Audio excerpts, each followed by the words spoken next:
சதிதேவியை கொல்ல செல்லும் அசுரர்கள். தாரகாசுரன் சதி தேவியை கொல்ல தனது அசுரர்களில் சிறந்த வீரர்களை அனுப்பினான். அசுரர்களும் தாரகாசுரன் கூறிய பணியை செவ்வனே செய்ய சதி இருக்கும் இடத்தை அடைந்தார்கள். சதி தேவி சிவனை மணக்கும் முயற்சியில் சிவனை மணப்பதற்கான விரதத்தை மேற்கொண்டு இருந்தாள். இதுதான் சரியான சமயம் என்று சதியை கொல்ல முயன்றனர். அந்நிலையில் அசுரர்களைக் கண்டு பயந்த சதி தேவி செய்வது அறியாது நின்றாள். அவ்வேளையில் சிவபெருமான் தோன்றி சதியின் உயிருக்கு தீங்கு விளைவிக்க வந்த அசுரர்களுக்கு எதிராக போராட ஆயத்தமானார். தன்முன் நிற்பது எம்பெருமான் என்று அறிந்தும் தன் அரசனின் உயிருக்கு தீங்கு விளைவிக்க கூடிய சதி தேவியை கொல்ல அசுரர்கள் முற்பட்டனர்.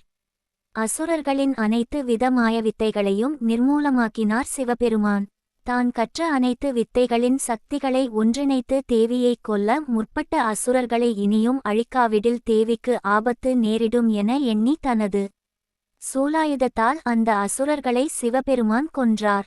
தான் மேற்கொண்ட விரதத்திற்கு இடையூறுகளாக இருந்த அசுரர்களை கொன்ற சிவபெருமானுக்கு நன்றி கூறி தன் விரதத்தை மேற்கொள்ள ஆரம்பித்தார் சதி தேவி. சிவனை எண்ணி கடுந்தவம் புரிந்தார். சதி தேவியின் தவத்தால் மகிழ்ந்த சிவபெருமான் சதி தேவியின் முன் தோன்றினார். தேவியை உன் தவத்தால் யான் அகம் மகிழ்ந்தோம் என்றும் வேண்டும் வரத்தினை கேட்பாயாக என்றும் கூறினார்.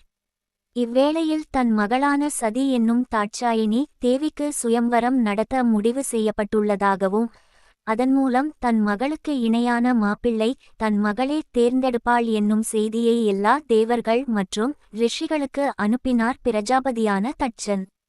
தான் அனுப்பிய சிறந்த படை வீரர்கள் இறந்த செய்தியை அறிந்த தாரகாசுரன் தன் வீரர்களை கொல்ல எவருக்கு துணிவுண்டு என சினந்து தன் ஒற்றர்களிடம் கேட்டுக்கொண்டு இருந்தான்.